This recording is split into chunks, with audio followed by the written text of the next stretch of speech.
There's only the one here. You can go on the inside. Maybe I can. Let's move. I'm gonna move up into this table. Okay, go because now it's turning to get over. Yeah, so that's great.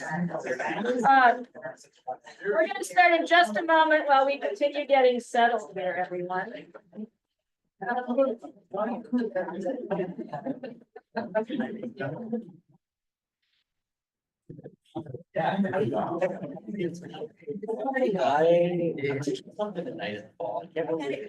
These are like.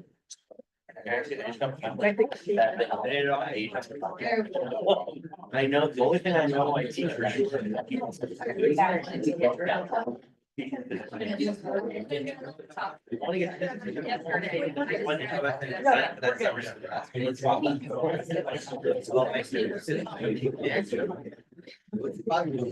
Send the leader back here. We just don't have it. I mean, Yes. I don't have enough people. All the way around, right? So because it's usable. You love that. You're like on the version. So we're talking more. Okay,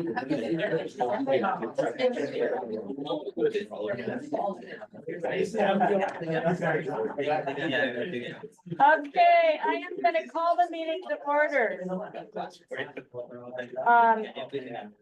Especially. Jill, are you ready? We should be. Yeah. Would you like another minute? Because I can call the meeting to order in a moment. Okay. Okay, we're getting organized here. Thank you so much, everybody, for meeting at our last Senate meeting of the academic year. Not the last Senate meeting of the Senate year, but for the academic year. More on that later. The first item of business is to approve the agenda, which I believe we don't need a motion for. So any changes or problems with the agenda? No, we may rearrange as necessary, depending on how much you all have to say about certain matters, but this is the plan for now. Approval of the minutes from the May 14th meeting of the Senate. Are there any changes, corrections to the minutes? I hope you all read it to make sure you were marked present if you were present, or anything else. Hearing no corrections, the minutes are approved. Thank you, Jill, again for managing the minutes. And that leads us to the curriculum items. Are you ready for the curriculum items? Yeah. Approval? So we're I'm stalling by remembering. So where do I have a paper that? Yeah, no. So the curriculum items, a bunch of things, most of which don't require Senate approval, some of which do. We are going to vote on those which need approval. It will be a roll call vote, but we need a motion. And the wording is, I move to approve the curriculum consent calendar items from May 15th. I move to approve the consent calendar. And then that was Patricia, and a second, Luke, a second.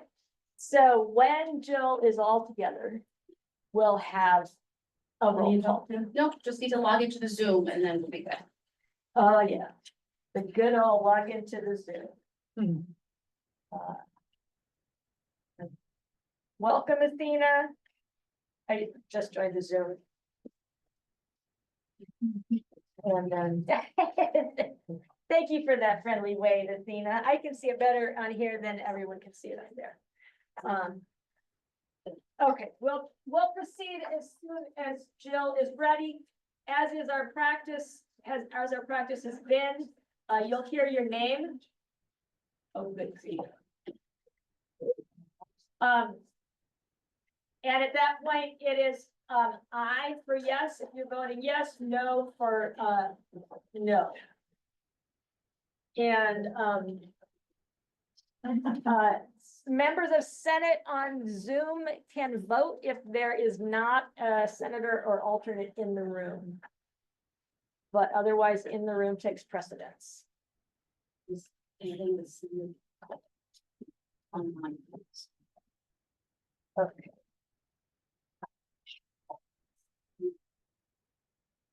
Are you recording? We are recording.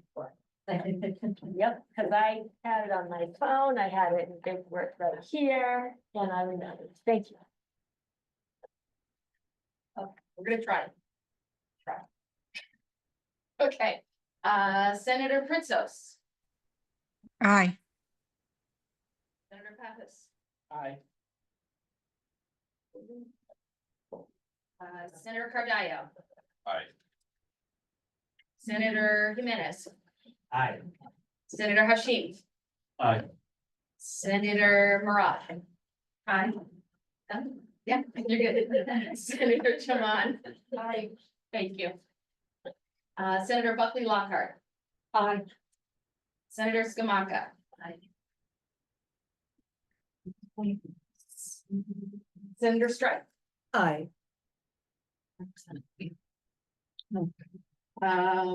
Senator Changu. Aye. Senator Barry McNaughton. Senator Carvajal. Aye. Senator Ildefonso Sanchez. Senator Toland. Aye. Senator Sokolsky. Aye. Senator Cleary. Aye.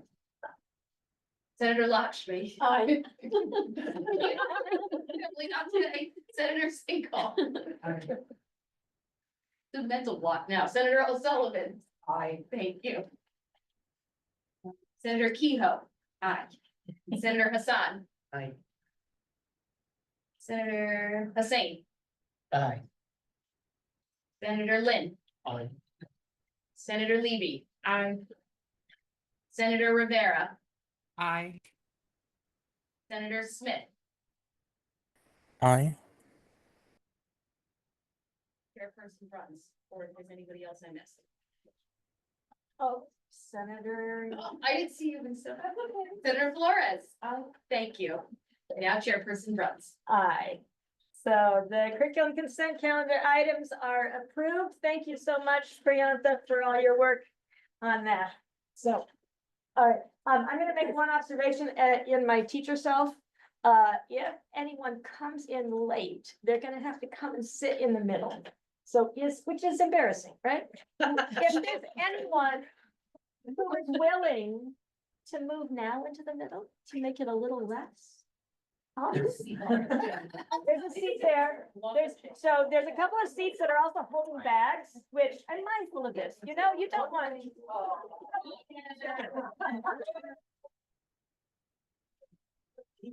I can't get up. And if your bag is in a seat, just make sure you're ready to make that seat welcoming to anyone who comes. It's awkward enough to come in, right? Okay. Number 10 on the list. It's only put number 10 on the list. Oh,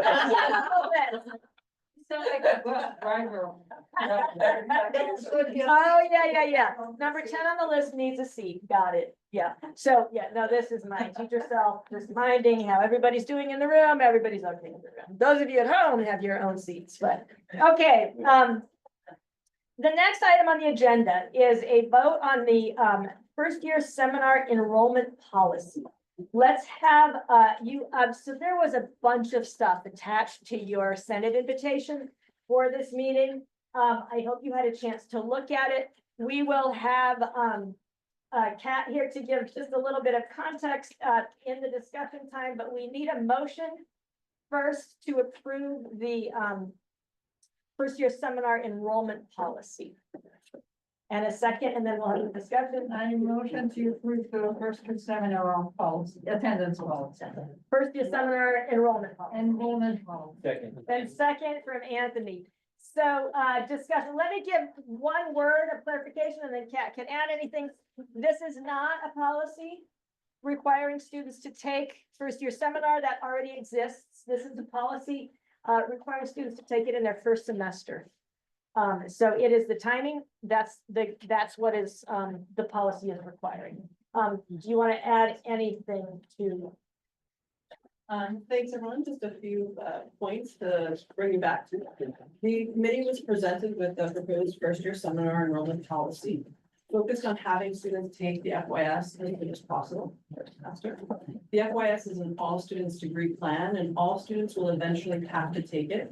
However, this policy works towards ensuring that the course will be taken as soon as possible and thereby benefit students as soon as possible. Now, in the material shared in the preamble of the policy, it was noted that the design and implementation of LaGuardia's first year seminar initiative started in 2014. Since then, external evaluation and internal assessments have demonstrated a consistent positive correlation with taking the FYS in the first semester and academic momentum as measured by persistence, GPA, and credits earned. So for example, a preliminary analysis shows that 65% of all new students enrolled in the FYS in fall of 2024, 80% were still enrolled in classes this spring of 2025 versus only 61% of new students who didn't enroll in the FYS last fall. So that's a 19% difference in retention and support of the FYS. It was also noted in the policy preamble and material shares, the college's last instructional staff meeting and by the American Association of Colleges and Universities, that the FYS is a high impact practice. This means it positively impacts the students that participate in them, not just a small group of students, and is important for all students. And just a few more points. En route to approving the policy, the committee communicated regularly with our constituents. Associate Provost Dr. Hoffman and met with Bush, the Director of First Year Programming and Student Success, to follow up on questions and concerns. The committee considered the feasibility of the possible policy prior to passing the policy, which or approving it with the constituents reporting that work is being done to ensure the necessary number of sections are available. Department discussion feedback from the departments are already considering procedures for ensuring that sections are available for students and that students take the FYS at the beginning of their LaGuardia journey. And this is something that is already programmatic and departmental consideration as the FYS is situated at the beginning of every degree semester. The committee surveyed our respective constituents who voted in favor of the policy. The committee thereby the policy presented to the Senate with the goal of students benefiting from the FYS as soon as possible. Thank you, Pat. Is there any discussion?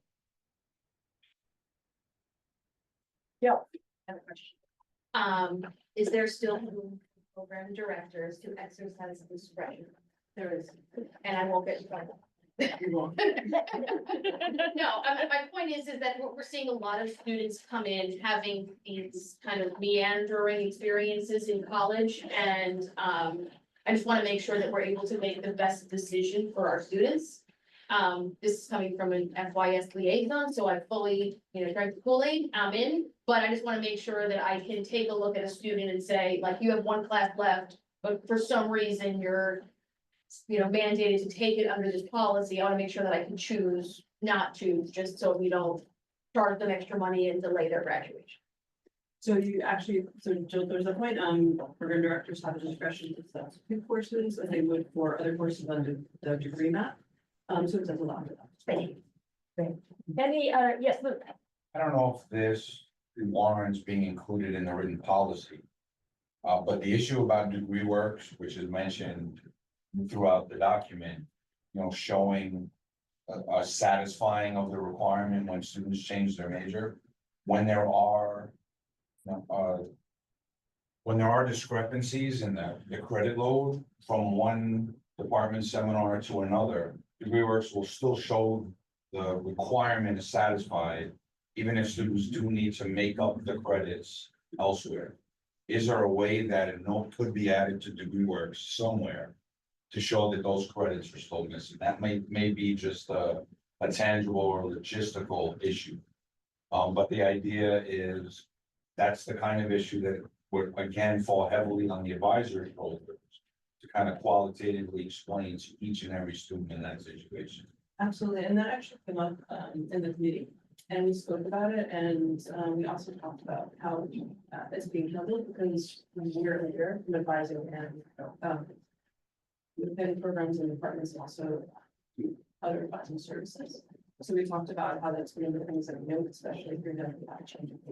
Someone comes from the health science and say, and I'm going to use it as an example, and health science says 0 credit class. We have 3 credit. It's one of the things we look for. That we build it, we often do it for the credit science to see it, and if they jump, we'll talk about. I'm just looking for the topics that we're asking. Another time we might be recommended in other areas, sometimes not everyone, but that's it. Once you move to the channel. Pat, if I could ask you just to speak a little bit louder for the owl, not just for, so just a very short summary sentence. We check for it when they change the major first thing, and we look at them. Great. Perfect. Any other questions or concerns speaking for or against the motion? Or, okay, then, we'll bring it to a vote. All in favor? Aye. All, any opposed? All right, the motion carries. Good job. Next, a vote on the emergency distance learning policy that was also included in the bunch of information that you received. Let's have a motion and a second, and then we can have any discussion about the emergency distance learning policy. Someone willing to move that we approve that, Luke? I move to approve the emergency distance learning policy. Great. Second, Evelyn, Jeannie, why do I always call you Jeannie? Second, okay, sorry. So is, Pat, would you like to provide a little context for that one too? Sure, you're speaking, please. For the emergency online distance learning policy, this proposed policy was developed from an online learning committee recommendation. It was generated in response to students and faculty being asked to shift from in-person to online learning environments without time and resources to transition. So please note in the materials sent, you'll see a community alert that was sent Friday, September 29th, 23 at 2:43 p.m. indicating that in response to today's significant and ongoing rainfall, all classes and activities with a start time of 2:15 p.m. or later will take place online, and professors and students should be in communication for additional information. So the proposed policy, which we shared with and got responses from our constituents, we're approving the policy, defines emergency as a LaGuardia or community authorized cancellation of classes for a day or part of a day, and lets the community know that it would be reasonable, if not preferable, to cancel class entirely, and provides guidelines for guidance for online transitioning should it occur. Great. Any discussion? Questions or comments for or against the policy? Hearing none. All in favor? Aye. Any opposed? The policy is approved, also unanimously. The last item from these three are from the Academic Standing Committee. The last is just is an informational item, not for Senate approval, but for your information, clarification of the repeat course policy, a modification of it to make it clearer. Would you go ahead, Kat, tell us about that, what you made. So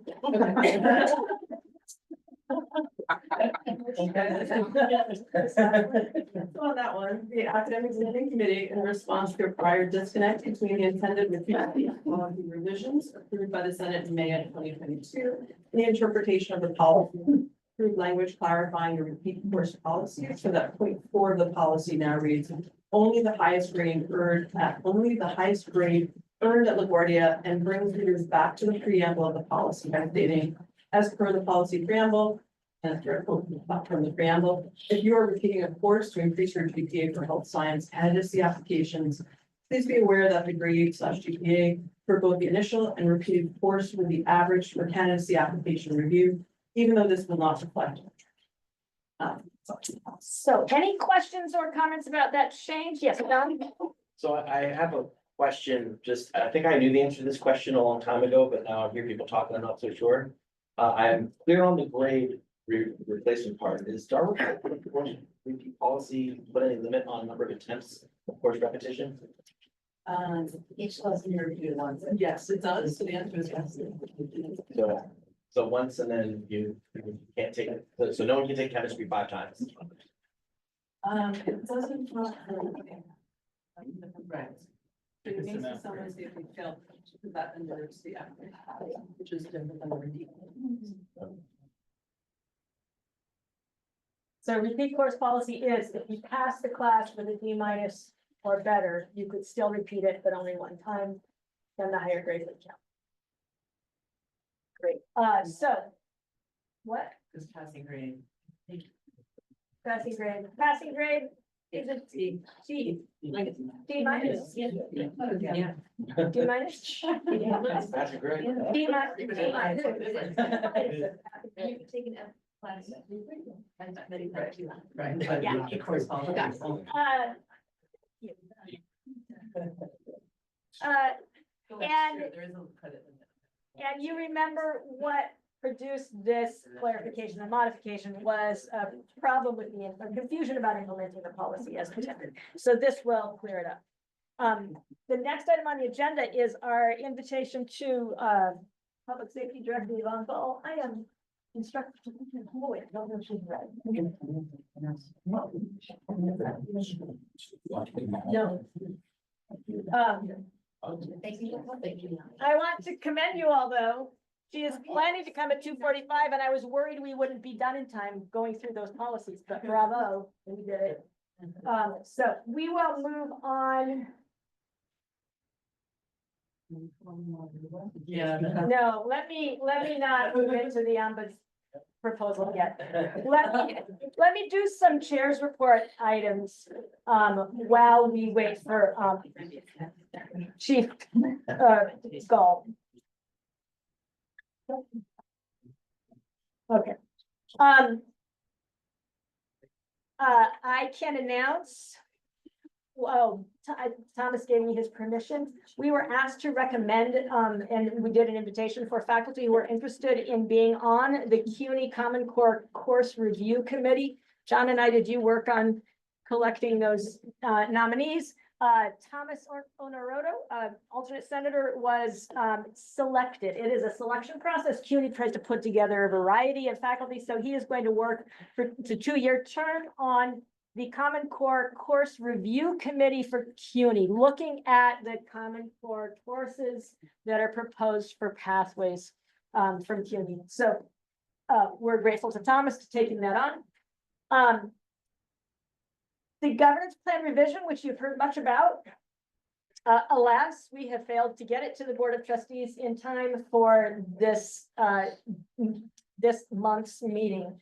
So it took, because we were learning only after the fact, some of the things that were required. So Leslie drafted the resolution that the Board of Trustees requires. We're still working on the red line document. So we just missed the deadline for having it reviewed by the Board of Trustees at their June or July meeting. I'm not sure when it is. So we are now targeting the fall. I learned today, Leslie, that the resolution you've drafted, an excellent resolution, the Senate needs to approve before it goes to the Board of Trustees. I thought the resolution was just for the Board of Trustees, but no, we're going to review it first. And approve it, and then, so they need much more documentation than we were aware of, and we're gonna get it all together. There is no submission date set up yet for the fall. As soon as I am in communication with Maria Cook, the legal counsel of the college, who's in communication with those people too, and as soon as dates are available, we'll be on it and try to make sure that we are ready to go for the next time, the next submission opportunity. So governance plan revision, still not final, but we're working on it. At a prior meeting, I mentioned that the CUNY office assistant exam was likely going to be removed once the state approves it. It is not correct. I don't know if it was if it was an incorrect information or if the state did not approve it. The CUNY office assistant exam is not going away. So I wanted to clarify that. It's a change of what I told you earlier. We have clarified it with Lenore McShane, Margaret's sister, who used to be a senator and is the head of president of the DC 37 union. So and she has tracked that issue. So that's not going to happen. At our September Senate meeting, and again, the September 10th meeting is the last meeting of this Senate year. Students, you will still be senators if you're still around. You're still very much welcome to come to that meeting. Your term doesn't end then, but usually students have moved on. We don't often have students who return for the September meeting, but I just want you to know, including you who are on on Zoom, you are welcome to return to attend and participate in the September 10th meeting. At that meeting, one of the things that we will do, I anticipate, is to vote on a change to our video conference policy that saying that we will change the policy to prevent or to say that senators can no longer participate by video conference. You can join as a guest. This will allow us to not post Senate meetings recordings on YouTube anymore. That's the way to do away with that. So my hope, I haven't discussed it fully with the executive committee yet, but my hope is to vote on that in the meeting and have it take effect immediately. So so I don't have to post the recording on YouTube. This is not a good time, right? To have our discussions out in the public, we need to be able to discuss without it being out in the public. So that's to let you know, when you join the Senate meeting in September, be in person if you want to participate. You can definitely join it, but you'll be a guest if you're on Zoom. So that's the plan. And I believe that our guest has now arrived. So I am gonna go and invite. Yeah.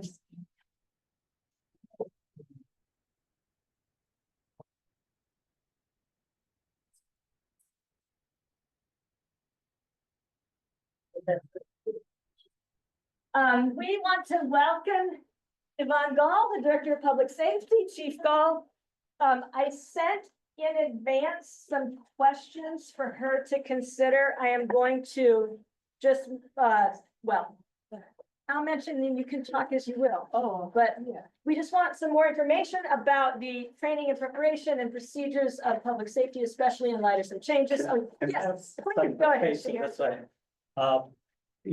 Good afternoon, good to be here once again. It's not about budget, it's about public safety. So I just wanna give you a perspective of what the size of the campus is. We have 1.7 million square feet of space. Buildings that, so many entrances and so many exits. We have patrols, we have fire safety, we have locks and keys, IDs, all of them are under the purview of public safety. And there are units that they have to follow the legal processes in terms of incident filing and incident reports. And clearly report is done through public safety's office. So there is just not checking IDs or not just patrolling. It's a lot more behind the scene that happens. And I'm extremely pleased that I have Yvonne Gall as our Director of Public Safety, who's doing an excellent job. So I'll let her take to her presentation and then. Thank you. Good afternoon, everyone. But for those of you who don't know me, my name is Yvonne Gall, the Director of Public Safety. I know we've met a lot of faces in the hallway. I've known some of you personally, and I want to thank Christine for inviting me to address, a few questions that I'm sure is a concern for all of you. And at the end, if you have any additional questions, let me know. And if I can answer those questions, I'll research it and get back to you. All right, we never leave things undone. So I think Christine sent 3 questions the first question that I want to address is, can you please review the new policy shared by the campus president, shared to the campus by President Adams regarding removal of students from classrooms by public safety officers? And my response is the recent updated policy by the president is a significant step towards balancing the campus safety along with the emotional well-being of our diverse student body. All right, as public safety professional, our primary responsibility will always remain the well-being of the college community, which is your safety, all right, and also the campus properties. However, we must approach this new change with enhanced sensitivity on how our present may impact our student experience, particularly in non-emergency situations, all right? Effective on May 14th, our public safety officers were instructed only to respond to classroom in cases where there are emergency or crisis, where there's an immediate threat to threat or harm to self or to others. This change is designed to alleviate the student's stress associated with public safety interaction or intervention, right? We will refrain from waiting outside of the classroom with intentions only to request a follow-up to incident reports that public safety receives. All right, and unless it's a critical situation, then the public safety will intervene into a classroom. All right. Furthermore, inappropriate behavior will be rerouted to the VP's office, and her team will contact the students and conduct their investigation. So that's public safety response to the president's new policy that was sent out on May 14th.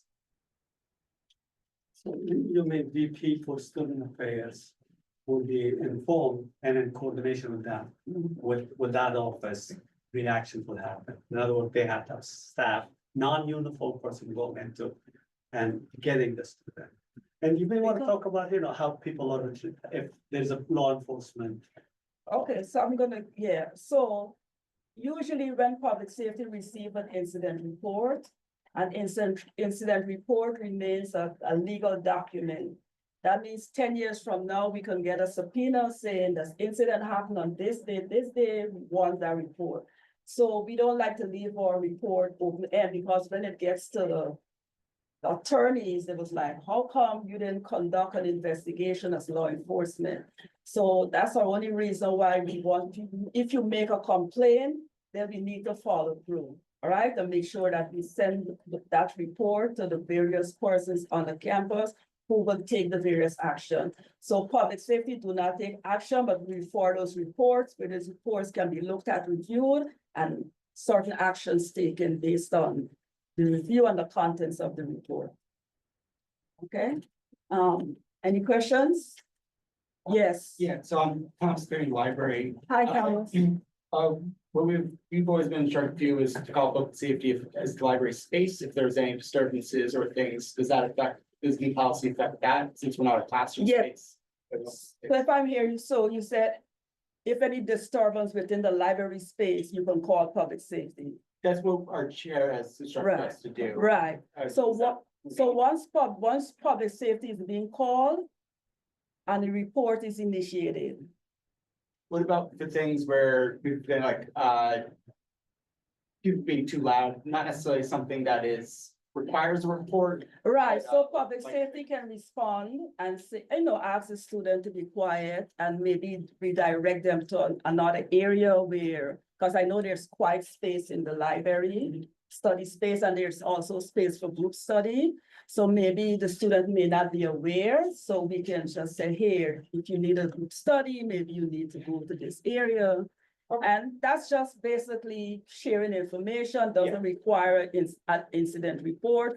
The officer might make a notation in the memo book. If you notice, the officer always carry a pocketbook. So those little notations would be documented in the book. All right, for future reference, and then you may call the central office. So the officer would just respond to the central office like, oh, I've been to the area, all is well. Okay. Okay? So bottom right, I'll let John, Oh, I just, go ahead. I was just gonna, okay, are you sure? Okay. Yes. So it's just sort of, to get some clarification, I think of John, back to council. Hi, John. It builds on Tom's question a little bit. In the classroom, there was some concern that there's some ambiguity. I don't remember its name. Language, ambiguous about ambiguity. That somehow if a student disruption was severely disrupting the learning of the other students in the class, that somehow public safety would not intervene. And I was just hoping you could clarify that that's. Okay, so public safety.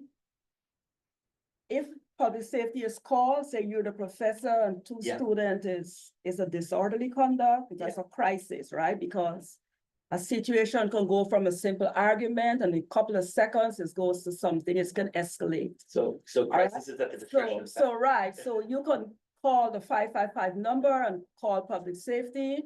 And that's the only time public safety may remove a student from class, and we call that a cooling off session. But public safety has no authority to remove students from class. All right? But just for that particular incident, we could just remove so they can cool off and instructions can carry on. But that report is going to be sent to the VP's office. Great, that clarifies the question. Okay. Great.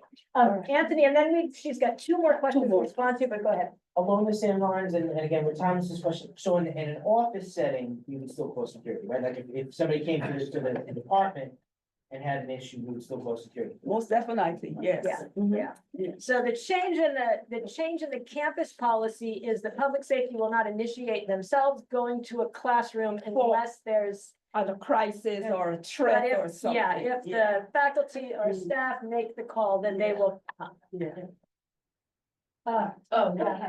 Just to clarify, I think based on John, so for example, in the past, I think if there was an incident that had happened like the day before and a student was needed to meet with the VP, sometimes public safety would come, right, to say, oh, you know, we need to speak to you right now, and that's what you're talking about. So those that's kind in of the situations, right, right? that's in the. Yeah, so that's why, like, the faculty member didn't initiate it, they didn't even know, Right. because it's about something not related to them, right? And it would cause anxiety among the students, like, why is this officer here right now? So that's the kind of situation I think that we're talking about Yes. eliminating, right? Not like, yes, I am in crisis right now and no one's gonna come help me, right?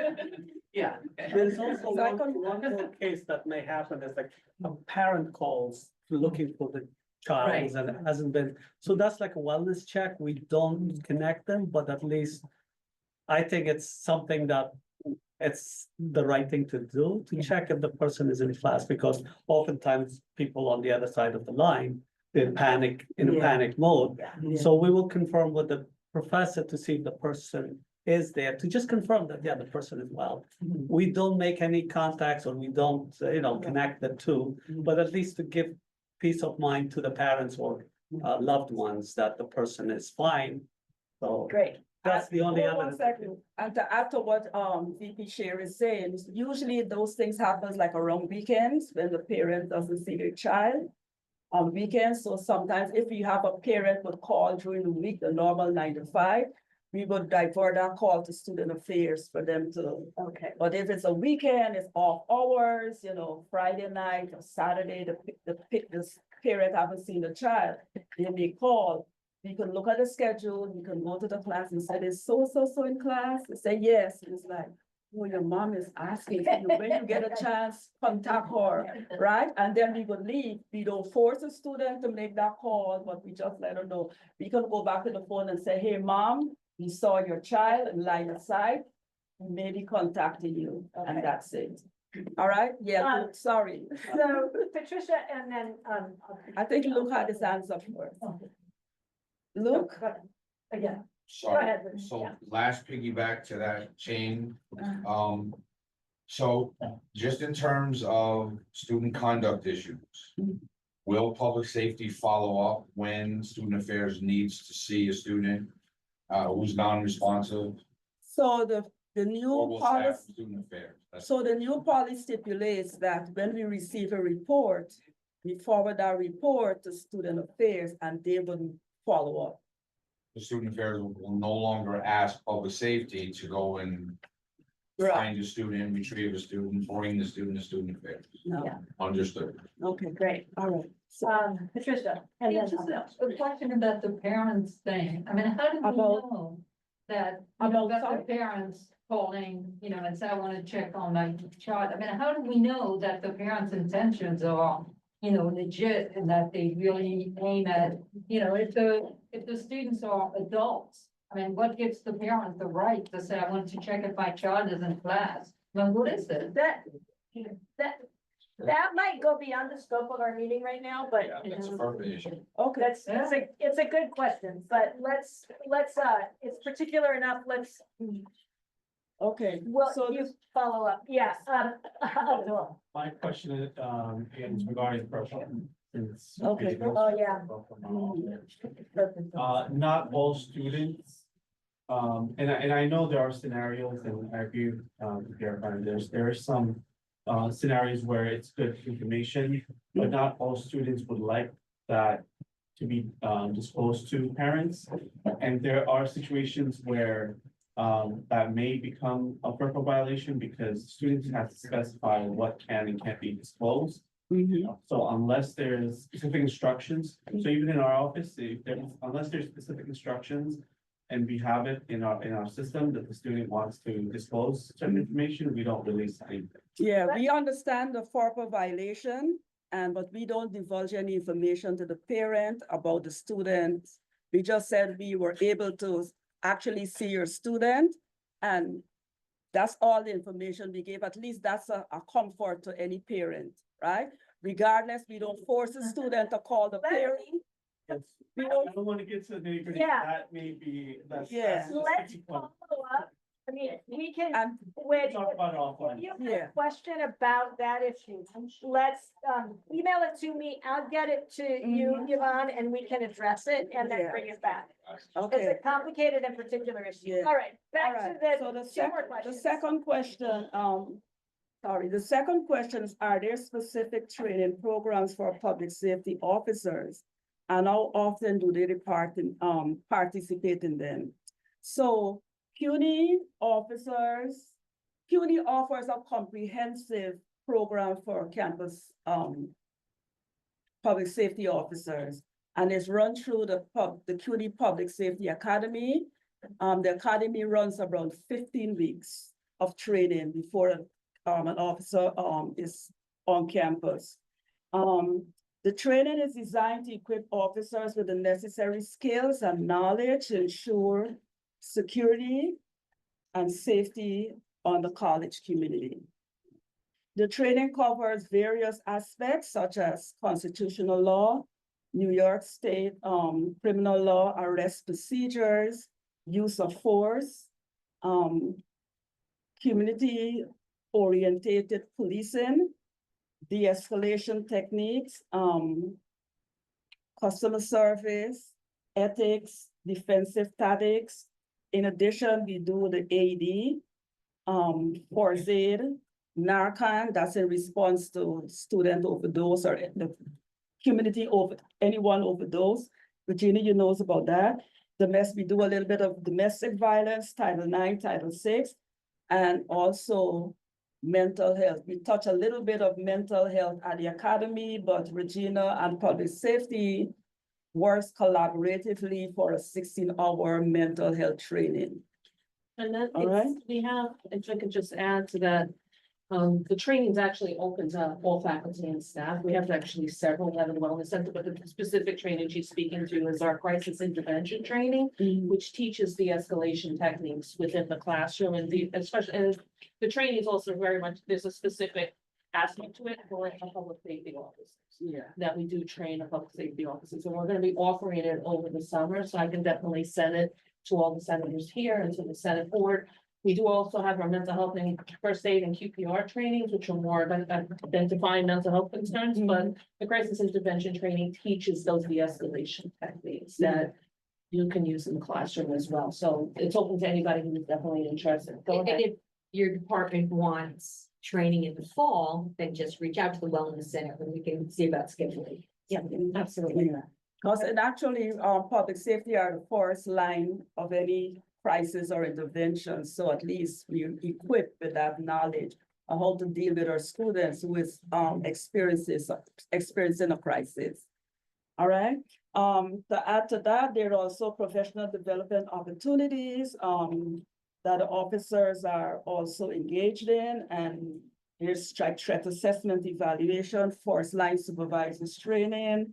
We talk about crisis intervention and also supervisory leadership, in addition to our Blackboard training, which is a workplace violence SPARS. We also did prolonged training, so the officers, when the community comes to the lobby, we're not perfect, but we're getting there. Even our report, we try to avoid the he, she. We use they, them in the report unless somebody specifically said, I'm so. So we're sensitive towards how we address the college community. Okay, and we also did prolonged training with, I think, a few last year, and then this year with our new officers, we also assigned them for pronoun training also, okay? And then at roll call at 15 minutes before the shift starts, we have a roll call session that we do also on the job training basic. If something happened the day before, then we kind of discuss it, like how can we do this better? All right, so that time is used for training, for officers to ask questions or address any concern that they miss. Okay,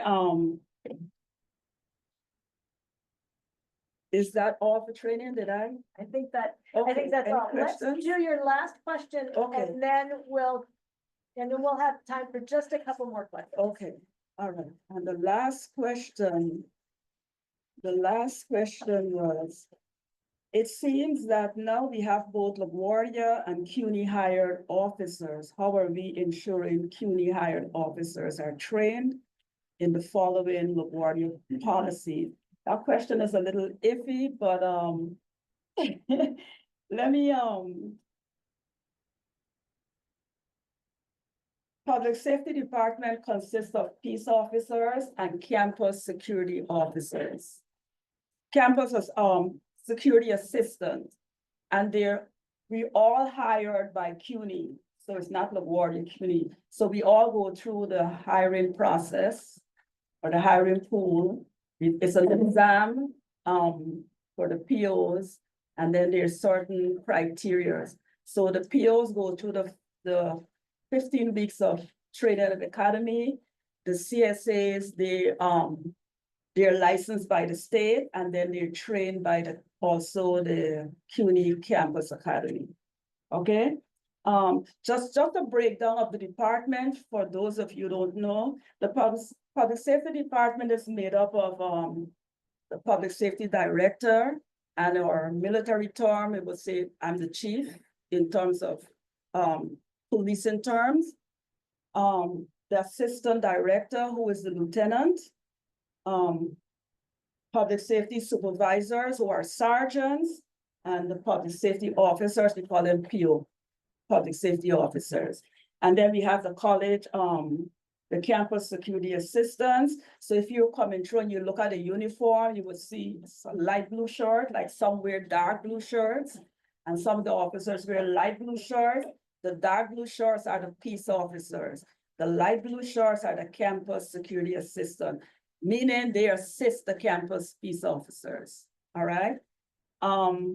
In addition to that, we have campus specialists, which we have the fire safety director, we have locksmith, we have the ID office, we have our camera crew or CCTV specialists that do repairs, maintenance, monitor the camera, and we also do card access to sensitive areas around the campus, and we also do card access.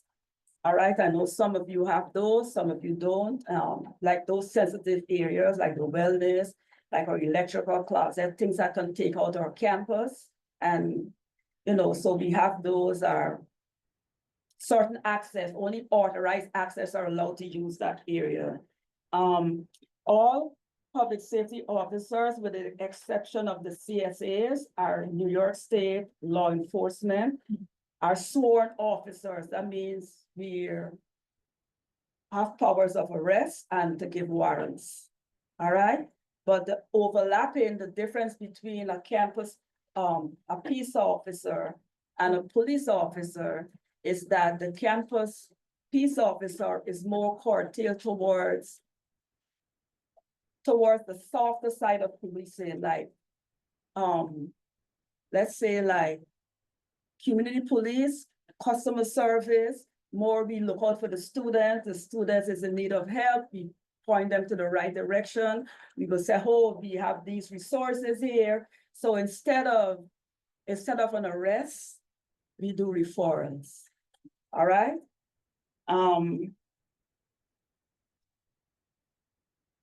I think that's all. I don't know if that answers that question. in terms of the difference. And I know some of you may have seen, we have like one office in the lobby with a green shirt. I was gonna ask Okay, about the green shirt. so, right, so those are temporary officers. They weren't hired by LaGuardia. They were hired by CUNY Central. And if you, some of you may have noticed last year, a lot of protest demonstration was happening at different colleges, especially in the city. So CUNY made an informed decision to hire these contractual summit officers, and they're placed at every campus. So in the event that a campus need assistance, so we have like what, 25, 26 campuses, and we pull, so they're just holding on each campus in case they're mobilized, there's a mobilization for enough officers, then they're pulled and they're there for, you know, for access control, just various stuff. So there's numbers. You're talking about 52 officers at one time showing up to assist one campus. So they're temporary until things kind of wind up. Okay? Are there other, we have time for one or two questions? Any additional questions? This is above and beyond. Thank you. Okay, hearing none.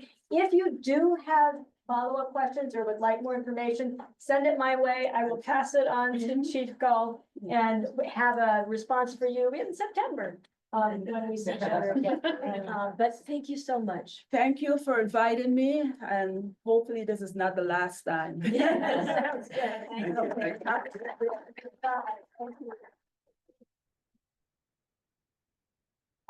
Next on the agenda is the ombuds proposal, which we are returning to, having talked about at the last meeting. The goal of this, correct, was that we would vote to approve it moving forward. And then what? Okay, got it. We'll do what we can. So, so some of the questions, so what we did, some of the questions left over from the last meeting were about where the person is housed, who does the person respond to? What is the questions? Whether it's you know, we said we would look into whether the people are staff or faculty, what they do. So we spoke to a few ombuds. I spoke to the ombuds at the new school. Tara, you spoke to Stony Brook. Stony Brook, and then we didn't get hold of the person at Baruch. I'll tell you what we got. Before, yeah. Yeah, so what we got was very similar, is that the process for the ombuds is informal, and that's one of the major difference between what what HR can do and what the union does, is that the process is informal. And just by that difference, we can see why it's a completely different position from what the union and HR do. At the new school, the person is sort of your idea of being housed. She is on the organizational chart of the president's office, but she is in an office somewhere else where she's much less visible, so people can go talk to her without being noticed. Like kind of where the wellness center is, right? You know, people know where you are, but you don't have to go into the president's office to go to the ombuds person. That would be a little bit contradictory.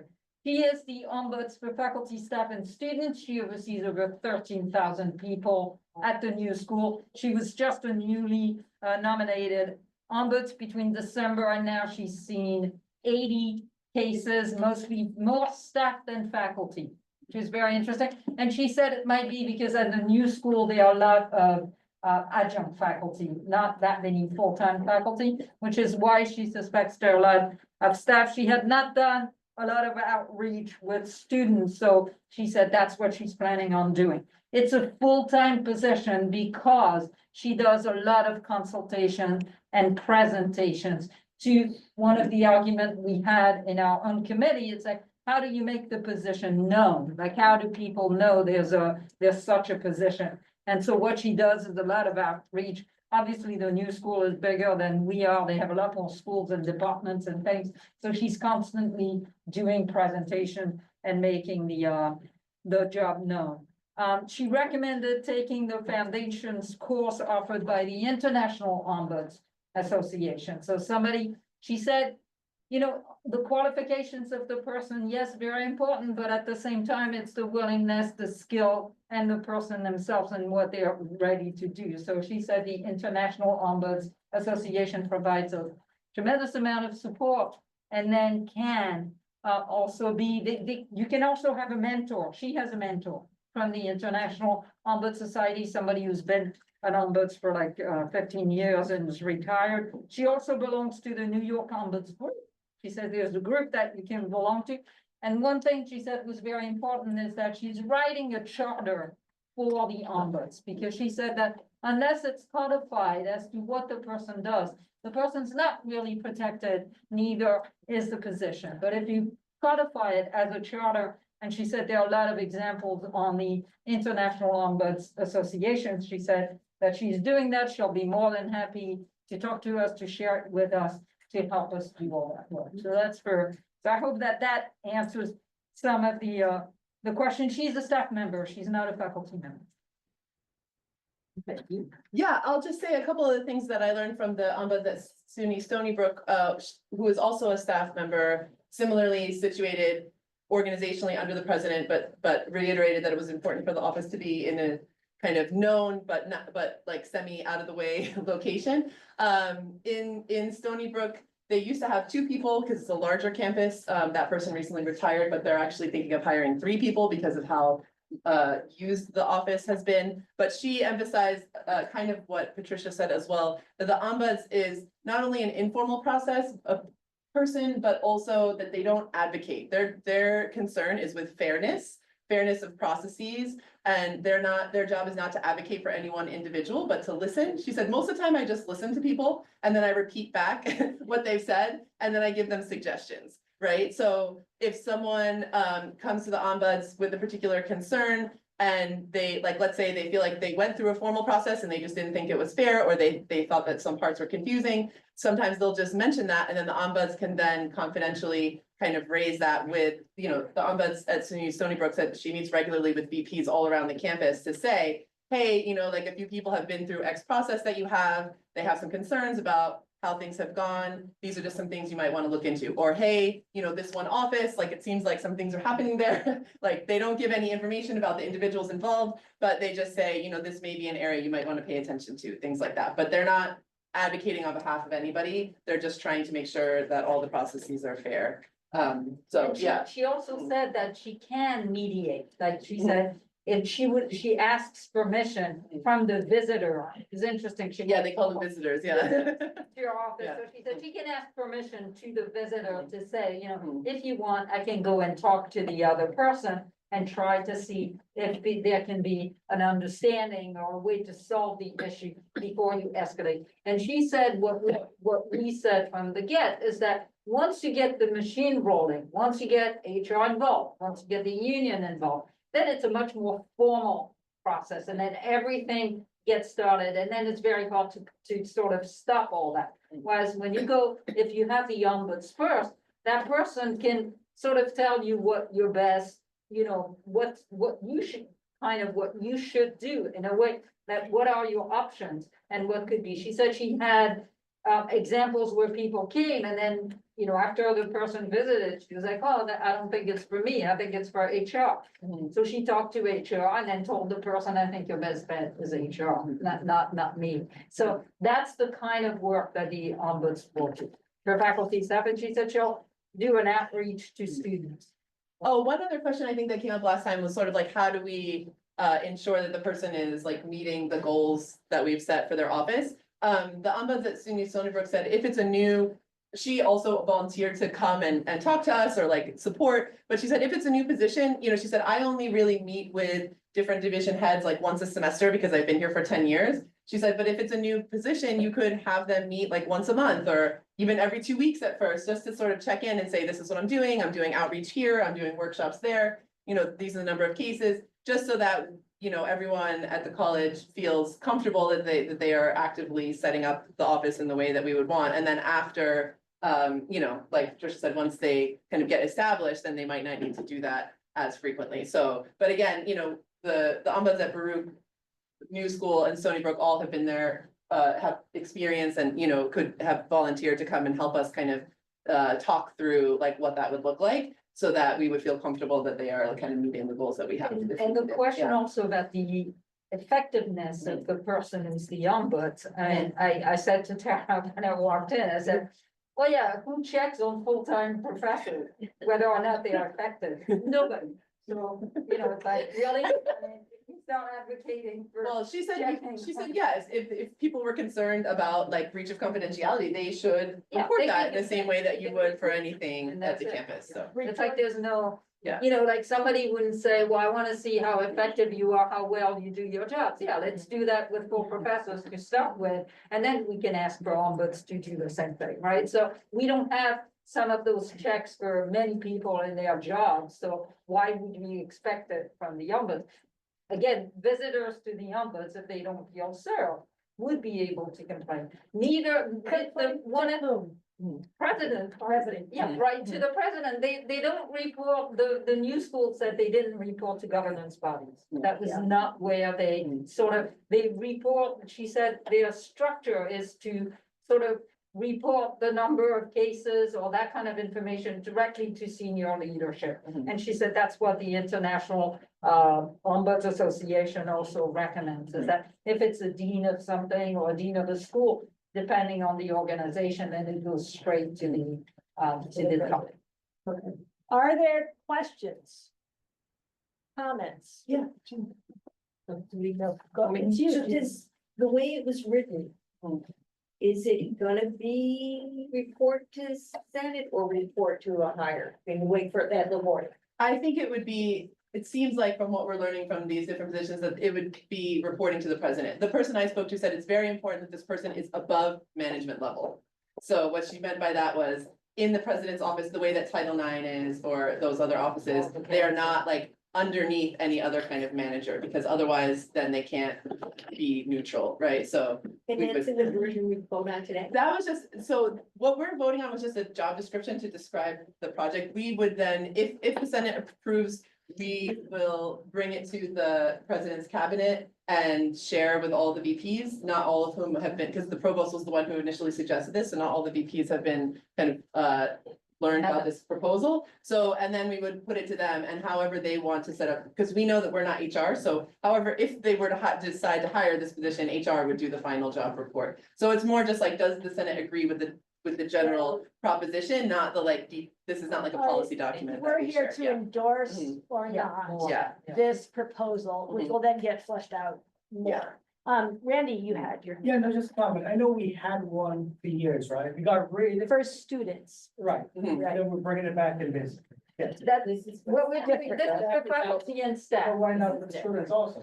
Because, well, the intention with the students is that the Division of Student Affairs is covering student concerns. Now, whether it's working or not, that's another question. So that would be But that was to the cabinet to decide if they That- wanted to. Mhm. you know. And that's something that we could give feedback on if we collect that concern, but it's a separate issue. We were up, regardless of the status of the student ombudsperson. The intention was to support faculty and staff better through proposing an ombuds position focused on those concerns, on their needs. Because that we never had. Yeah, Right. that's new. Jeannie, did you have a question, or was it, oh, sorry, was that? Evelyn, I have a question. Are we voting on, approving to have this presented to the cabinet today? Yes, I would like to. Yeah. well, we don't, But we're approving this, we are saying that Senate would Yeah. Senate agrees we would like to see this pursued. Yeah. Have- because we can't sort of, ask to present at the cabinet because the provost sort of asked us to do this. So first, we should go back to Billy and say, we'd like to do that. So it's not. But does the Has it Senate been agree? presented to the CONSA, the committee for staff already? What's that? Or just, it's Post- just senators? Senators. Well, we presented to senators last time, asking everyone to go back to their constituencies. I went back to the humanities department, presented the issues, they said, go ahead. And the only reason I'm saying this is because it was here in my presentation of the employee engagement. A lot of staff has concerns with leadership and this position reporting directly to the president. I'm not sure how that's viewed by the staff. That was the job of the people here who have constituencies that are staff. But again, You have the ombuds does not represented report, it's 100% confidential. The only thing that they, and the ombuds I spoke to said, if anyone ever, and she said sometimes they have, she said sometimes legal folks at my campus have come to me and said, well, I'd like to know like who of this office was in your, she said, if anyone pushed me to share that information, I would quit. And she's like, anybody who's been trained properly as an ombuds would never disclose any of that information because they are confidential. So, you know, they just report numbers. They're not like sharing information about what they hear. They would just say, I saw, you know, whatever, 80 faculty and 20 staff this year, you know, and I also had like the ombuds at SUNY Stony Brook was like, I have 800 to 900 meetings a year, like on Zoom, like, you know, so that's all like, so, you know, I think, but that's part of the education piece is that the ombuds would have to, you know, meet with staff groups and faculty groups and say, you know, this is what the position entails, these are the boundaries and so forth, right? Yeah. So some of the concerns that Mhm. folks at the last Senate meeting raised related to, I guess, the reporting structure. So this is a new addition, the idea that this position would report to the president's office. I think some of the concerns were about, I guess, the perception of allegiance and, you know, propriety. So I think recommendations leaned towards this position reporting to the Senate. But And I guess by default, the Senate chairperson, because I don't want to supervise anybody. Yeah. I mean, it's our perspective, we can't do that, right, you know, yeah. some But- senators raised the Yeah. point of not feeling comfortable confiding Yeah. in an There's no- ombudsperson that reported to a Look, there's no chairperson or the report. president. The There's not a- report is statistics, that's it, the person is going to report, I saw 20 people, I saw 10 faculty, 10 staff. The president, does it matter, or that they say, they report their statistics and work to the president, that's all they're reporting. I will say, the ombuds at Stony Brook said some campuses have, ombuds positions reporting to not directly to the most senior leader. Like in some campuses, they will report to the provost, even though there are other divisions like we have here where so they were like, just report them to as high up as you can go, but where people would trust it. So they were like, they said, if you have serious concerns about them being organizationally under the president, and again, it's not reporting to in the sense of any kind of report, just organizationally where they're situated, then you could put them in the provost's office, which, you know, again, the provost is the one who supported this idea from the beginning. If that made people feel more comfortable, you know, but we would just have to make it clear that they are still open to seeing anyone working in any division at the college, just, you know, It might so make that would faculty- be, yeah, Sorry, it might Yeah. make faculty feel more comfortable, not necessarily staff, right? right, yeah, So there's that idea of the Yeah. balance. right. Ultimately, if this person Mhm. reported to the president's office or someone in the Mhm. president's Mhm. office, and were asked the question Mhm. of the who and the what, Mhm. would they be required No, to share No, that? that's what Absolutely Sarah not. just No. said, the That's person that's said. like by Yeah. definition of ombudsperson, You know, there's an ethic around the role, Mhm. which is what's involved in the they've been training. properly trained, they would not, right? Like, yeah. Margaret, a question in regarding to the reporting. So let's say they do report to the president's office and the president asks a question, well, let's say they reported that they saw 30 faculty, I'm just Mhm. making a number. Now, would the question then be, well, what departments? No. You understand like No. the delineation of where he's trying to figure out where the problems are. Right. So, but that's kind of, it defeats the purpose of an ombudsperson that's what to I wanted to have make those sure kinds of that we questions have that asked, and understanding. so the president's office would be a financial location. It's an organizational. It's an, Sure, I but mean, not I a, think some people here, I mean, some of us need to go back and read what's under the International Ombuds Association, because every time we've asked the question to the people we've spoken to, SUNY, CUNY, these concerns were not the concern. They said, no, the person has to have the independence in their own ethics. I mean, that's it, right? So, So if you ask questions that you don't want to answer, you just say to the president, I'm sorry, I'm not gonna answer those questions. And I guess the president would have to be on board, like, you know, like, we would have to make This is- sure that all the senior leadership was clear on what this Right. job is about, right? And if they don't support that, I don't think we should do it, but I think, Right. you know, yeah. Leslie and then Anthony. Does the International Ombuds Association, so you said they have a recommended course, is there a credential or an oath? So, I mean, a lot of these positions, like in parliamentarian role, you swear to do no harm, so would that help if they're taking an oath to do that? I don't know if there's an oath, there is. There's an oath, but Yeah, a it's- credential, it's yeah, certainly- right. But it's embedded in. Yeah, Yeah. and Credential, you know, one of, Yeah. there is. and then one of We would the, definitely. one of the proof is, you know, at the new school is that they agreed to pay for the person to take There the you go. course. So that's it. If you get the Yeah. funding and the school agrees to train the person, to get the funding, to do the training, to take the course. And they have annual conference and all that, right? So Yeah. it's like not a one-time thing to do, right? Yeah. Exactly. So once we're not that added. Dreaming something up. No. And try it. This is actually an existing rule. So Anthony, your question. Well, I was just gonna say, like, we really have to trust that administration is gonna be supporting that in the buy-in, because we really can't, I mean, we can't decide this today in terms of how it's gonna happen, you know, oh, if they're gonna be pressured, if they're gonna, we don't know, you know, yes, they're not supposed to reveal anything, but we're not gonna know that 100% in what we decide today, so we just have to trust that if administration approves it, that they're doing that buy-in and saying, yeah, okay, we can't really pressure this person such and such. No. Right. So what we would be doing today is just agreeing that Senate endorses this idea.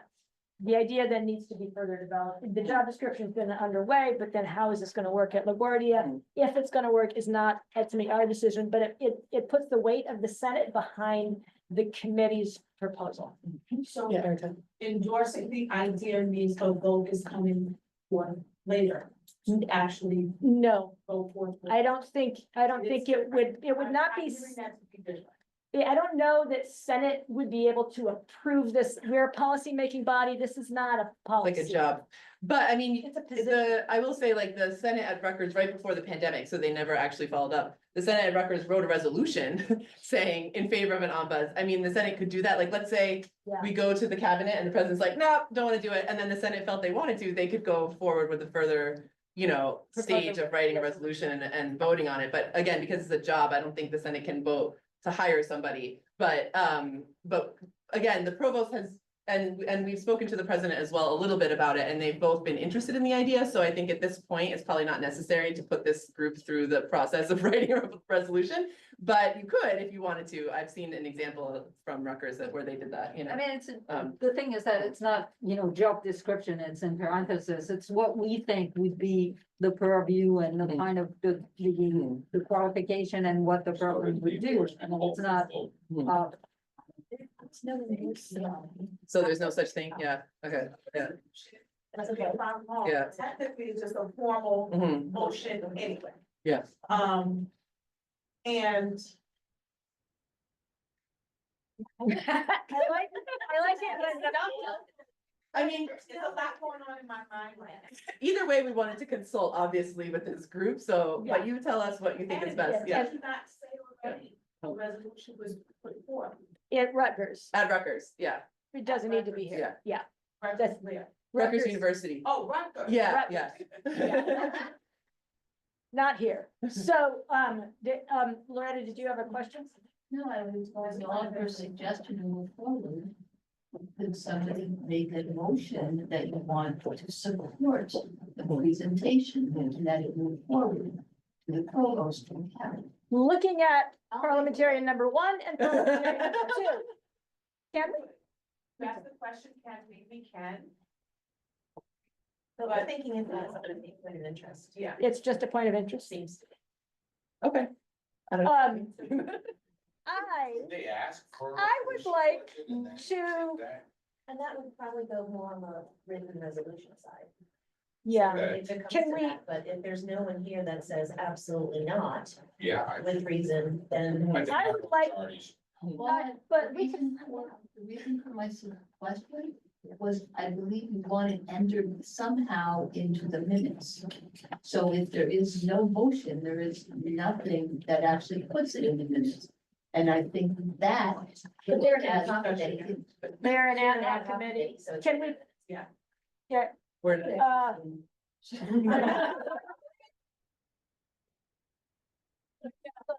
I know. Listed as an ad hoc committee. Are they? We're not really, Not a in- Senate we ad hoc were, committee, they're an ad hoc. yeah, we're an ad Not hoc an ad committee. hoc We committee. came out of faculty council actually Right, because yeah, the you're provost ad hoc, asked not faculty our- council But to. not our. ad hoc. Oh, what, did you get approved by the Senate? Oh, okay. I. Would it be faculty council minutes that are going there, right? No, it'll be, this will be in this will be in our minutes. I was hoping to be able to say, yes, the Senate endorses, supports this idea. So do you want to make the motion? But I think I like. But Recommendation. even though it might not be traditionally, yeah, Loretta can't make the motion because she's not a senator anymore. Support the presentation, is that language? To support Presentations is the idea. support the proposal. Yeah. That, so the motion would be, I move to support the proposal of an ombuds position for faculty and staff at LaGuardia. So I would love to make that proposal, but I don't think I can. You're not a senator. John, say it for us, John. I move, I mean, I need to do it forward. I move to I move to support support the motion to. I move to support the proposal Proposal. that LaGuardia create, I get two things. and that LaGuardia create an ombuds That position. already created an ombuds position for faculty and staff. Yeah. Done. Good. Second. All in favor? Who seconded? No, I said Abdul. Oh, sorry, never mind. Because Luke has seconded already today. I wanted to give. Abdul also seconded it at the same time. All right, that is, Okay, have our endorsement. thank you. Okay. Thank you. Thank you all. Yeah. We got there. Thank you. Thank you, students, for sitting through that. I hope it was. We didn't ask if anybody opposed. Oh, does anyone Oh, oppose? yeah, right. Any, no one opposes? Okay. But it's very good. Next item. A presentation from Evelyn Lomark on the results of the staff engagement survey.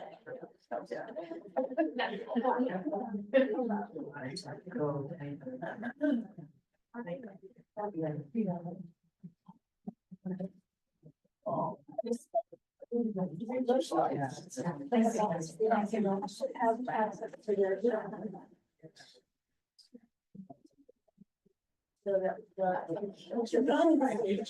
the Senate. And that's what you've always said it.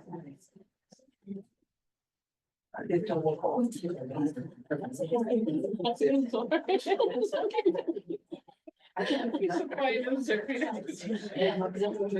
Oh, I know.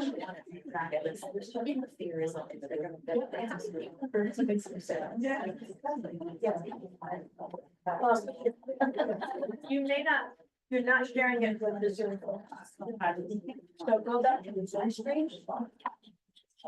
Yeah, well, that is.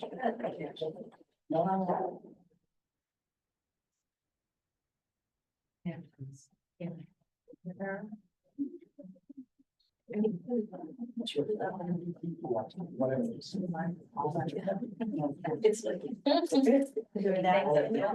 Right? Next agenda item is now happening. Are you ready? Yes. Long awaited. Long awaited. So thank you, everyone. Evelyn Wilmar. I'm here to present the results for the employee engagement second time, 2024. I'm standing to say, if I can move this. You're probably gonna have to speak. How about if you stand by the owl and I'll run them. I'll do my best to write that. That will work. Like, I mean,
okay, just like the first time, females tend to take the surveys a lot more than the males. So you'll see here the number of females versus the number of males, and for each division. Have to make a correction there. The highest department, I would say, or division who took the test, the higher numbers would be administration, followed by academic affairs, and leading with Division of Enrollment Services. Wait, next slide. Hold on, every time I go to Zoom, it stops. Just again, the same as the first time, the dimensions that were measured, there's about 20 of them, all stemming from engagement. And I won't go through the whole list because I know we have limited time, but manager effectiveness, equipment factors, those are the three main categories that they look at. Communications, compensation, diversity, ethics, how they see the future visions, growth, and so forth and so on. So 3 key components. Unlike the first time, you will notice that all of our rates went down. Engagement is down by, it's 62%. You'll see in 2020, we were at 68%, still not meeting the benchmark, which is 73, but a lot closer to that a couple of years ago. You'll see key questions that we talk about, I would gladly recommend this college as a place to work to people I know and respect. I really think about looking for another job. I am proud to work for this college. Overall, I am extremely satisfied with the college as a place to work. So you can see that in 2020, our scores were much higher than they are. Except for this one. This one tend to stay the same, right? Actually. Oh, no, they actually did stay the same. But again, still lower than our benchmark. So overall, we are not showing that we are growing in engagement. Actually, it's showing that we're decreasing in engagement. The next key dimension that was measured was managers' effectiveness. 67% in 2020, we're actually doing much better, 71%. And it's interesting enough, the top 10 of our, where we did very well, shows a correlation between the employee and the immediate supervisor, tend to have a very good relationship and they're doing well. Whereas the distrust comes with leadership, and you'll see that later on. So, I guess within the offices, within the offices or within the groups, they tend to have a better working relationship. Whereas the staff still doesn't feel either heard or seen or trusts, the college leadership. Equipment factor, which, relates about, do you have all the tools that you need to do your job? You will see that in 2020, which is very interesting because in 2020 was during, we were just getting over COVID, right? And that's when a lot of people complained that they didn't have this, which is the main reason why we introduced this question into the survey. We're actually doing worse, 63% this year. You would think that those numbers would have gotten better through the course of the years, since we're back for a couple of years now. Understanding key drivers. So you will notice that we talk about mean. There are some questions or some of the questions that relate to how a staff member would feel, an employee would feel more engaged. And at times, they're not always scoring the highest in terms of importance to the employee, but if that was to change, it has a much more higher factor, increased factor, and making the employee feel more engaged with their organizations.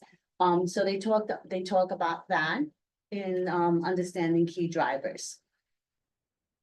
Key drivers for here are, again, here are the questions. The college recognizes productive people. I believe that the college leadership values staff input in their decision-making process. I feel supported during the organizational change at this college.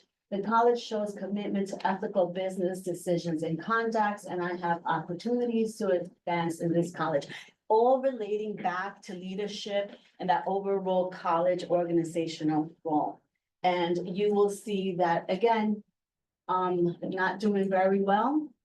65% is the benchmark global overall, and we're doing, 42%, 44%, 46%, way behind what the benchmark says. Oh, sorry. There you go, favorables. So if you look at these questions, they're mostly related to, again, what I was saying before, these are the top 10 questions, top 10 scores in the survey, mostly related to how an employee is doing within the immediate department, right? So you'll look at people I work with, cooperate and get the job done. My ideas and suggestions are considered by my supervisor. My immediate supervisor manager demonstrates that they care about my well-being. Again, all of these related to the supervisor or the immediate manager. And when you look at those, you're gonna notice that we have our favorable rates are 84, 82, 79. The BM that you see here is actually the benchmarking. We're actually doing better in some cases than the benchmarking, which is great. That says when you're looking at this, it says that you have very good working relationships within your teams, right? But when you look at the slide before, not necessarily within the organization. Unfavorable items. Staff are valued and compensated equally through the college. I am paid fairly for the work I do. The compensation plans for the college reward outstanding job. The college recognizes productive people. Senior leadership does not do a good job communicating the reasons. And I think there's a little bit more to that question. I have an opportunity to advance in the college. There is an open and honest two-way communication at the college. I believe that the college leadership trustworthy, something like that, and I rarely think about leaving for a new job. I report unethical practices without fear or reside. I can't pronounce that. No, go back to that. This is the lowest rating in our survey.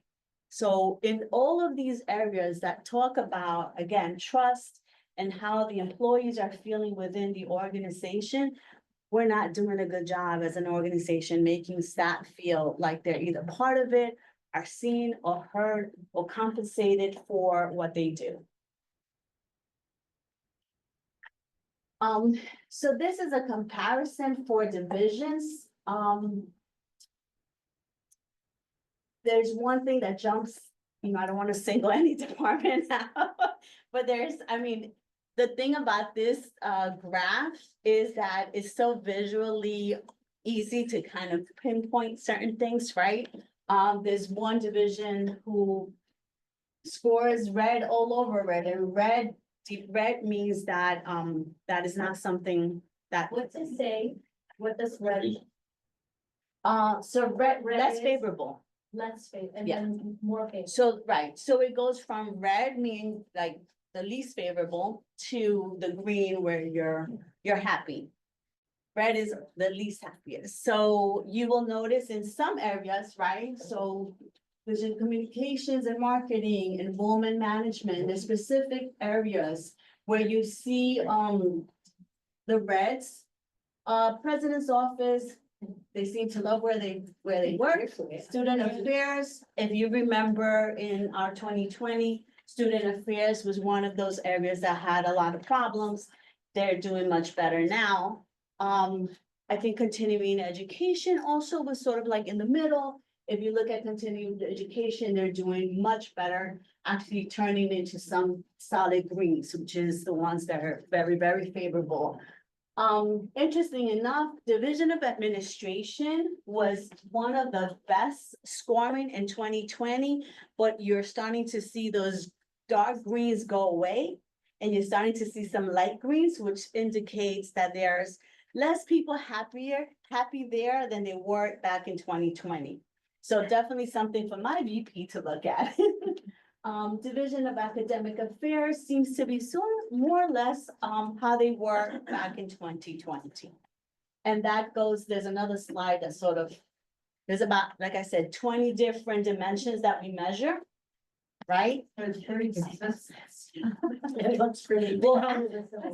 It's so visual, right? Like you look at it, you're like, whoa. Again, right? The dark greens, you notice are getting much better. Areas where they had problems. Also like fewer people. Does it like you have fewer people in the president's office? Is there any way to make that a little Well, they bigger? used to have four.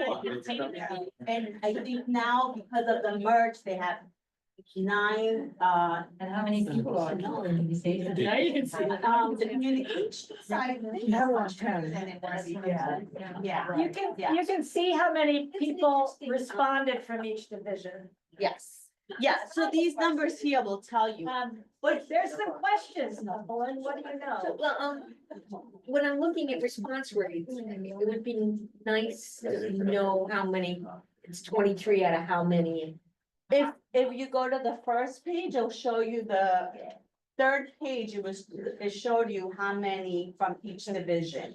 Yeah, no, I get that, Right. but out of how, like, is it 23 out of 200 or is it 23 out of 50? Yeah. You know?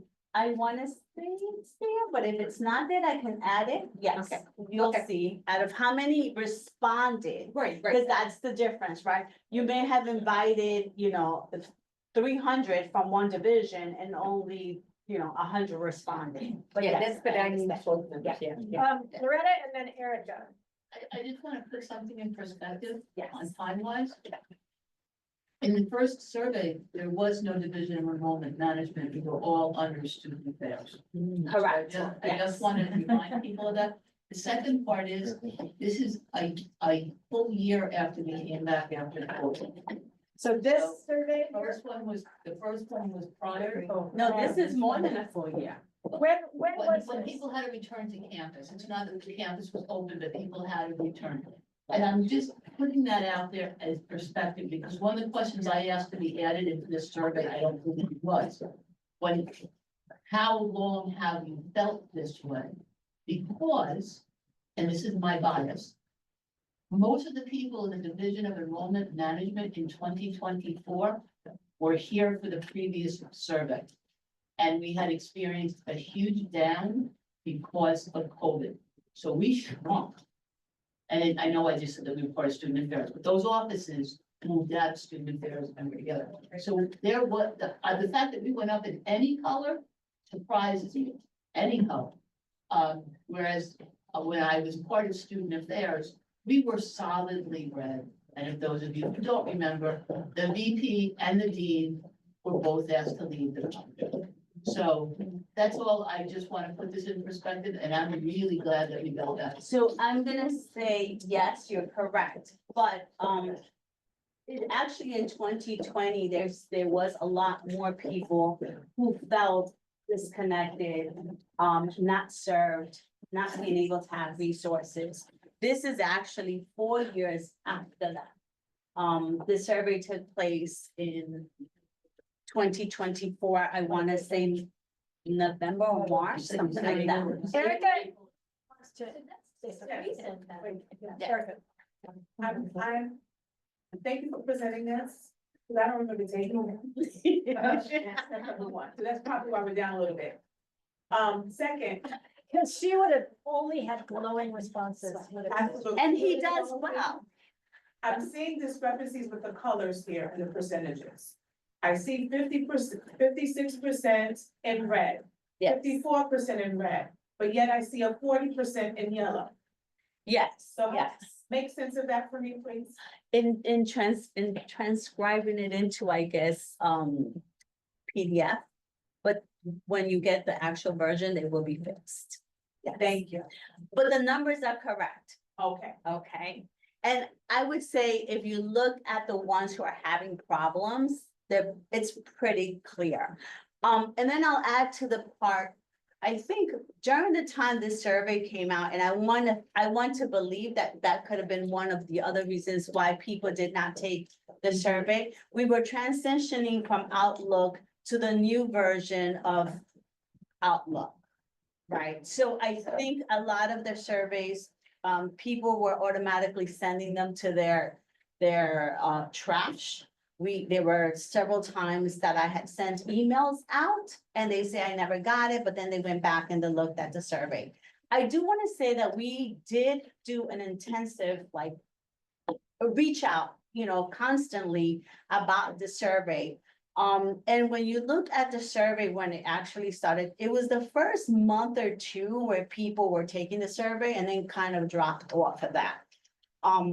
So I'm not sure why. I think there were 3 other surveys happening at that time too. So I want to say that maybe they was just surveyed. It was November of 2020.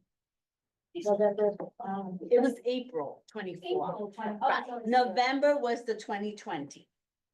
So Yeah. April of 2020. But she was trying to figure out where the foundation is. Where The president's. I think the foundation falls under the It's not its own president's division? office. Yes. No. Well, president's office should cover the legal office, Mhm. IR. Yep. Oh, everything moves around. Sorry, I'm now not like getting it to, there we go. Oh, look, I can do that. Okay. So this is by different groups. You'll notice that we seem to have more our colleagues that are African American, Black, or white seem to be feeling less engaged with the college on several different, topics. If we go to the next one.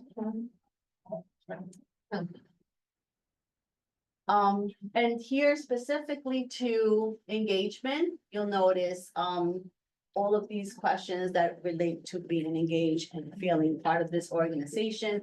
Again, so basically complements the fact or supports the fact that our colleagues that are African American and white do not feel as engaged as the rest of the population. So I think Loretta, you kind of noted on this, or you said, at what point did they stop feeling that they were part of? How long have they been feeling this way? So if you look at this chart, if you work less in this NA, this is, this is some of our, and they're making that correction, less than a year, and this is for our auxiliary people who were, their database collection of, dates was not very good in terms of reporting. But if you'll notice, if you work anywhere less than 5 years, you're pretty happy at LaGuardia. And after 5 years, things start to go downhill. And if you get to 10 years at LaGuardia, right, you're really unhappy. But here's the good news, that if you make it to 20, you just don't care. You don't give up. And you don't expect You get this greens and die 10 years. Didn't you feel like your 10-year thing? The dark red at like 50. These are reds. Yeah, but like this 50 is something somebody is is deep red. that's dark red, the color you want. So basically, when you start getting. I tints, think these are reds, these are not green. No, but Yeah. like you get a reddish at 55, but then you get a deep red. Yes, So yes. it's not consistent, Colors. colors aren't Yes, consistent with the numbers. When we were. Okay, the numbers is right. Yes. Oh, the The numbers numbers are right, but the colors are wrong. The colors are so much easier to see. I than the know. numbers. Don't worry, it will be fixed. Not in the PDF file that I'm using. And then it's just because, it's So so it's not- striking with a. But yes, so I mean, I think the message is pretty clear. If you stay here just 5 years, you're good. After that, you're either gonna leave and continue to be happy, or you're gonna stay and not be happy. But then, like I said, if you stay for 20, you're okay, because you're just gonna give up. You don't expect anything. Happy then. We're happy, I guess we just don't expect too much after that. I mean, there are some, all jokes aside, there are some factors that seem to be a little bit consistent, even across, even across some, if you notice, look, recognition, 10 years and up, they stay consistently not feeling like they're being recognized after 10 years. And if you go to the next slide, I think it has some, okay. We asked 3 different questions, security being one of them. Again, if you notice, the survey consistently talks about feeling not seen, heard, mistrust with leadership. There's good communication among managers and their teams, but if you notice in one of the ones that we do very bad is communication, two-way communication among the college and the employee, right? If you go back to, you'll notice these wellness, communication, leadership, work life, training, all with a lot of red. So I mean, the message, and this is why I said what, I had mentioned before, I think the message from the employees, everybody who falls into this like staff, bucket, basically feels they have a good working relationship within their units, but maybe not so good with the organization itself. And I don't think that's very different from what we hear. I mean, Erica, you could probably attest to this in COSA, when we talk to our teams, it's kind of the same thing. A lot of it goes back to, compensation, work hours, not being able to participate in things that are happening across the campus, and those things that make you not feel part of the campus organization. And it's not something new. It's something that we've known for quite some time. And it seems it's getting worse and not getting better. Bill had a question. Sorry. I wanted to, for me, looking at the survey, and it's a great data collection. But what's concerning is the lack of engagement of staff members, and especially some divisions, where depending on who's filling this out, it may skew the numbers one way or the other. to increase, if we do this again, to increase the survey engagement, has there been any discussion on survey redesign and maybe reduction of the number of questions or compressing some of the questions, so it'd be easier to. So the survey, I mean, we thought about doing that for 2024 survey, but we really, 2020 was the first time ever that the employee engagement was administered. It was the first time ever that they asked staff, to hear what they wanted to say and how they felt about the organization. So we wanted to be able to, 2020 created that baseline and we wanted to be able to compare that. So we kept the questions together. We dove a little bit deeper into diversity. But I think maybe for the next one, I think that would be something you can consider. I would say this, in our first survey, the committee spent a lot of time in trying to come up with a solution or recommendations for the college. And those recommendations, I'm not sure if that was something that was in line with what the new president at that time had in mind, or the new division heads. This time around, we're asking the different divisions to come up with their own action plan based on this. And I think that might be a better alternative than as opposed to trying to fit in middle states and strategic planning into how the employees feel. Because it was, I don't always feel like in the strategic plan, although they made a very active effort to include staff. There are some parts of the strategic plan that are not really, don't always touch a lot of the staff. It mostly touches a lot of front-facing staff that work maybe with different departments like the health departments, advisors, or wellness center, but not all of your different groups. So I think asking each division to take a look at this and maybe put together a committee or a group that will work on how to improve that within their own divisions, I think that's a better approach than the recommendations that we first had in our first, engagement. Luke's got a question? Do we know, or did we measure if any of the recommendations that came out of the 2020 survey were enacted, implemented, and resulted in whatever positive change we're seeing in this latest survey? So I can tell you 3 things that were specifically to communication. Right after the first survey, we did a listening tour. We went around and we met with different groups. And I think one of the first things that we noticed, and I'll say this for Sunil, for ACE, was this communication that took place from the VP to his whole division. And then also he started to implement other little events, newsletters, activities, correct, activities where it would bring a lot of their groups together. ACE has a lot of different programs. It's easy for them to feel very disconnected. So you can see in, just from our listening tour and from the results, it was much better. His gradings went much I'm better. gonna need to probably wind this down. Is there? Yeah, I just wanna say Yeah. 2 more things. 2 more The things. president's updates, news and the campus updates are 2 communications that came after the survey as a result of the survey and to sort of support communication and transparency. Now, clearly, it doesn't seem like that's a lot.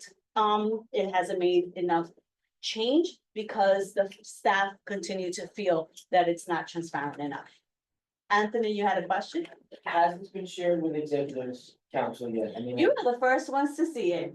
because, I know, last time, once it was shared, yes, there were, like, there was action taken and VPs were, changed and things like that, so, when is this gonna be? This will be shared in, I wanna say the next cabinet meeting, but I have yet to confirm. So, are we planning on doing a third one? Or we don't know It yet? has because not this been depends. discussed. Okay. Thank you for those questions. Thank you so much. And you are not.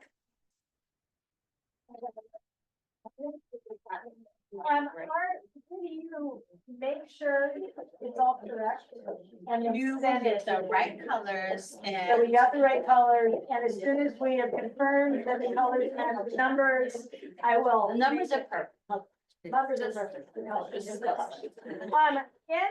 We have 20 minutes left of our time. I have a couple more items in the chair's report to mention. I talked about, changing our video conferencing policy so that only, guests can join by video conference, not participants. The question came up, I can't remember where.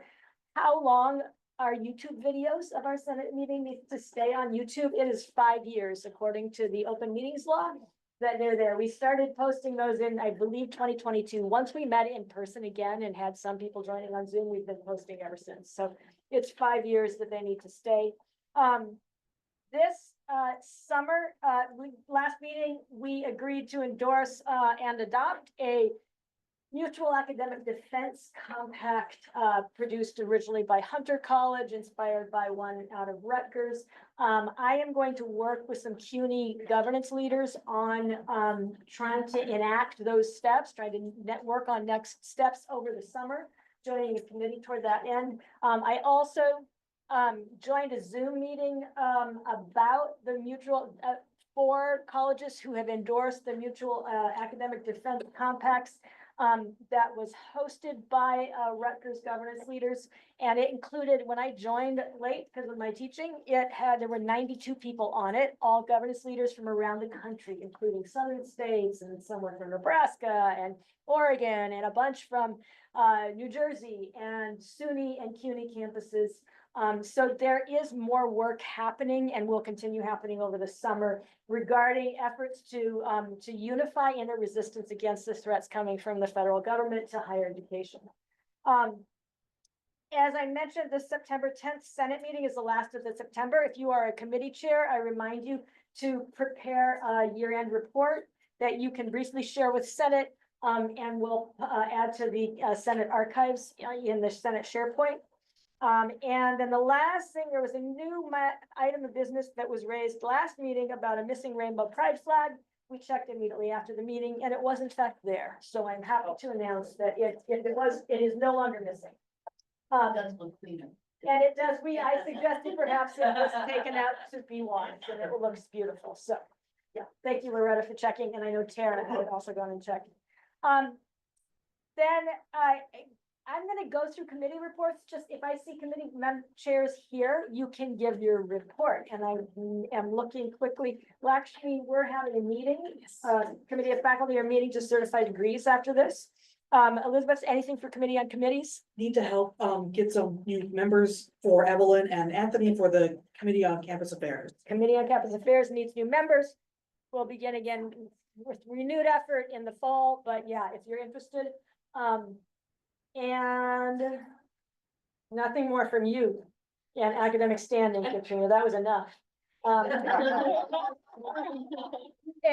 I think, I'm sure Derek is already gone. Committee of Staff and Alumni, Karam, I don't see, oh yeah, there you go, nothing to report, all right. And Committee of Students, anything to report? Jolly Mahedi's not here still, okay.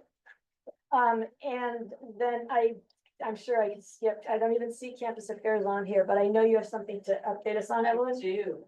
So in our last meeting, we met with some student senators. Thank you, Sophia, John. We actually are going to be working with them. There were two different things we tackled. We tackled the request for the prayer space that we are going to continue to call reflection space. We identified areas where we think that the reflection space can work. The students were going to take that back to the different groups and confirm with them if this is something that would work for them. Over the summer, facilities group already met, and over the summer we'll be working those areas out. If we can physically create a barrier forward, by September, we hope to have them in place. So that's one. The second one is the accessibility, the request for accommodations like furniture, seating, like yeah. furniture, right? So we had a couple of long conversations. Johnny Nelson presented at our, meeting. Students were present.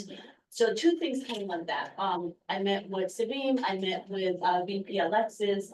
So the concern originally was that accommodations is sort of like a legal requirement. So we agreed that we would call this accommodations slash special requests. Because there are times with, specifically with chairs, where there may be a medical reason why a student needs it, where it would fall under an accommodation. And then there are just like the physical reason why a student may need it, but may not have documentation medically supported. And we never say no to them, to that, so that we will consider that a special request. When I met with VP Alexis, one of the things she asked is that we definitely have that language in whatever communication plan we come up with. She would like to see it on the syllabus as well. We have something called the Connect system, which is, spearheaded by the university. It's their new way of students being able to ask for these accommodations. So they go online, they, put in, whatever accessibility or accommodations they need, and then that information is fed into each college. So nobody has to know, a teacher doesn't have to help, it is, it's just really up to the students. By the time we met, both Loretta and Johnny Nelson, they said they had already sent out some notifications to students in case, and that this is something that normally happens at the beginning of registration. But we did mention that there may be some students, like some of the students that were present in our meeting, who did not do that at the beginning of when they first registered. So having this communication maybe, sent every once in a while, like, at certain different times, maybe during different, semester registrations, that would be a good idea. So we would work on coming up with some kind of communication plan for September. So that's the second one, and then, the third one, I can't remember. Okay, if you think of it before we're done, let us know. There.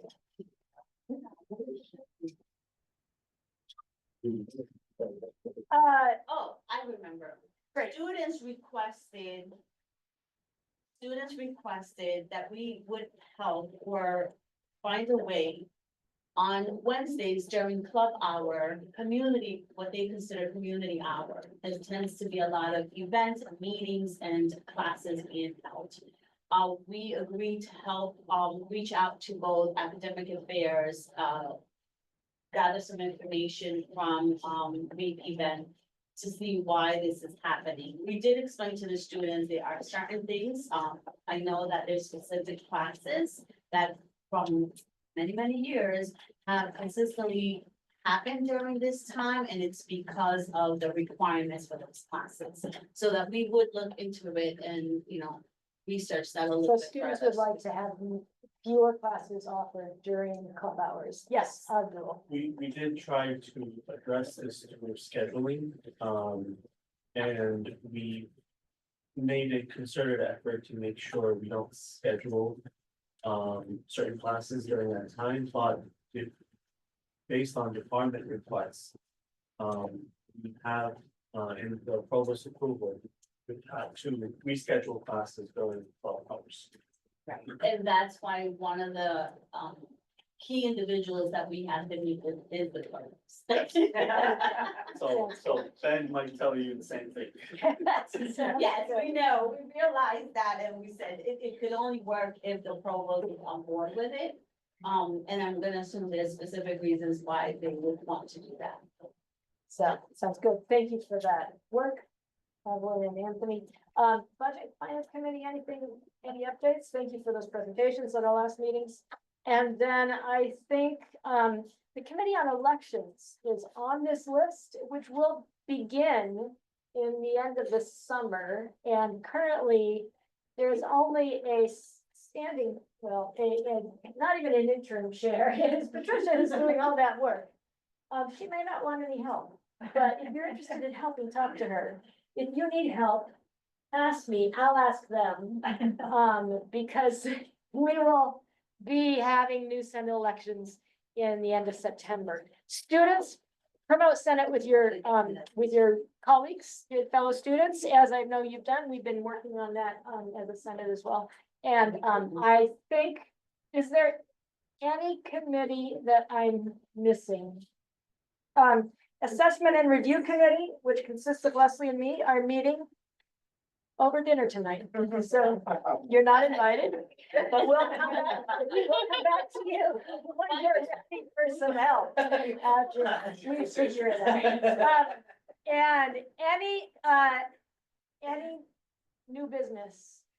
Just Yes, like to make an announcement, just for anybody who was here a while. Anthony Scalafani, he used to work at the registrar's office, his mom has passed away, and she was also a LaGuardia employee as well. For years. Yeah. Oh, very, thank you for letting me in, Margaret. Any other announcements or any new business? Yes. So, I've been working as a student advisory council chairman from, last fall 2024. And, based on my experience, working with 21 clubs, and I work with all the club, SEC representative, and, allow them to have their, funding requests to do the events. And we experience significant amount of lacking of, information that how do they propose to the, campus authority. And we experience a significant number of, event cancellation due to the lack of the information. Okay. And also, in our last, SEC meeting with campus authority, we had to, cut around 5 to 8 club events money by hand. Even after, they got the approval in our last meeting, due to their, lacking of, minute submission to campus authority. So my point is, if we, teach them, educate them about how to, do those, procedures correctly, just like HG member got educated by campus life, but not all are educated. Okay. And, ultimately, if those events don't happen in the campus, regular student, directly or indirectly suffers or, don't get those opportunities to participate. Right. So, Right. I demand, campus authority or college authority to, make an arrangement to educate those, college student clubs, executive members, educational. To program. know how to run their affairs so that they can get the funding that they have requested and used. Yes. Thank you for raising that issue. We, on behalf of Senate, I will help to make sure that gets some attention. Oh, Yes. Yeah, can I just say something? Because Mahedi brought it up at the budget committee. So we were aware of the election year and is already aware of the Okay. situation with that. So the question is how, what Loretta just said is how do we, is there any way to change the situation? The awareness is there, should be aware of it. so the administration is aware of the Yeah. problem.